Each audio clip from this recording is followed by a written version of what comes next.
DGFI বাংলাদেশের গোয়েন্দা জগতের এক রহস্যময় সংগঠনের নাম। ডিজিএফআই কী?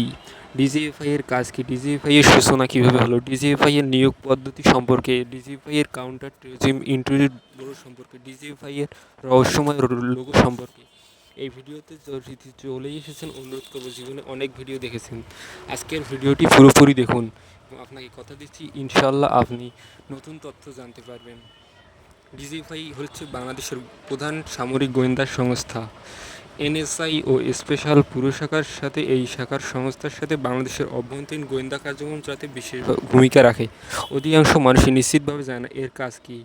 যদিও এটি বাংলাদেশ এবং মিলিটারি ইন্টেলিজেন্স, তবুও এটি দেশের মানুষ সম্পর্কে কম তথ্যই জানে। ডিজিএফআই সম্পর্কিত সকল তথ্য ক্লাসিফাইড, অর্থাৎ কেউ এই সংস্থার সম্পর্কে নিশ্চিতভাবে কিছু জানে না।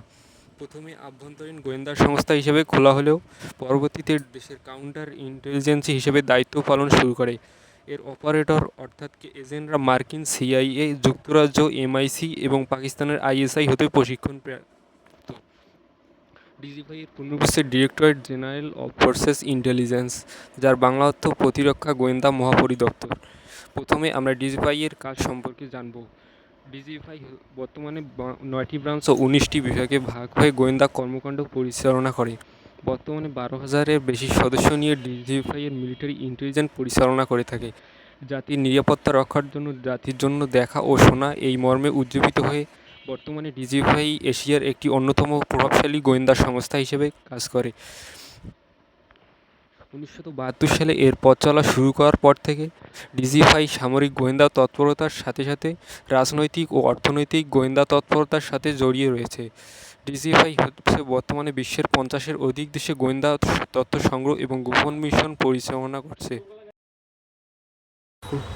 চক্রান্তের বিরুদ্ধে প্রথম প্রতিরক্ষা হলো ডিজিএফআই। বাংলাদেশ সামরিক বাহিনীর একটি অবিচ্ছেদ্য অংশ হিসেবে রাষ্ট্রীয় নিরাপত্তা রক্ষার্থে এই গোয়েন্দা সংস্থা গৌরবের সাথে দায়িত্ব পালন করে থাকে।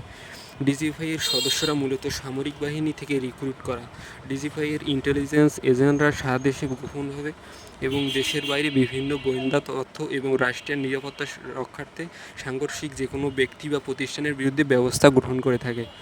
চলুন আমরা প্রথমে ডিজিএফআইয়ের ইতিহাস খুব সম্পর্কে নেই।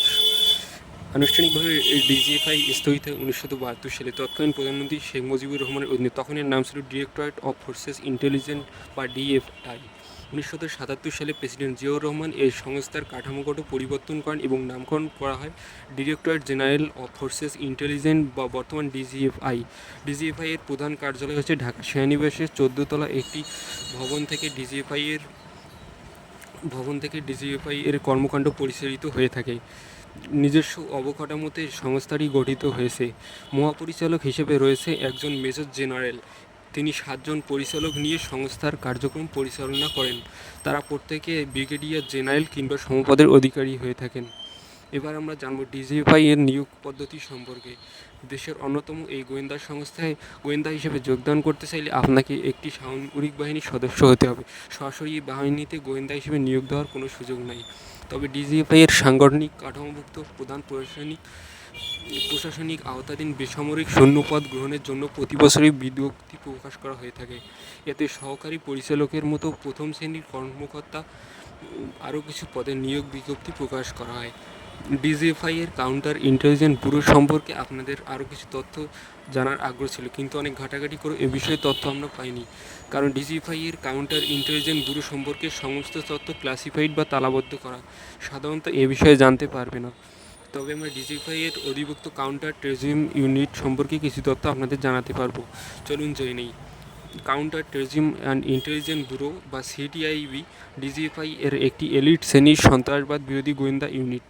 2006 সালে ডিজিএফআই কাউন্টার টেররিজম শাখা থেকে ব্যুরোটি প্রতিষ্ঠিত হয়েছিল।